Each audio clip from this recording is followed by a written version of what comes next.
All right, let's get right into it with a question that sounds, a little bit out there. Could you actually survive for just 1 nanosecond on the surface of the sun?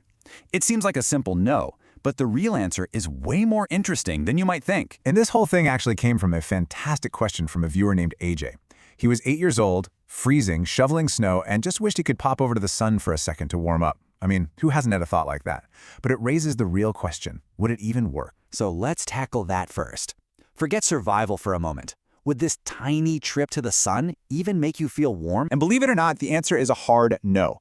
You wouldn't even get warm, not even a little bit. Now, I know that sounds completely counterintuitive, but stick with me, because the why is the really cool part. Look, don't get me wrong, the sun's surface is hot. It's about 5,800 Kelvin, which is almost 10,000 degrees Fahrenheit. If you stayed there for any real amount of time, you'd be toast. But the secret to this whole puzzle isn't the temperature, it's the time. Just think about how short a nanosecond really is. It's ridiculously fast. In 1 nanosecond, light, the fastest thing in the entire universe, can only travel about a foot. That's it. Your whole trip would be over before your brain could even begin to process that it happened. Okay, so let's imagine it. You're zapped to the sun's surface for exactly 1 nanosecond, and then zapped right back.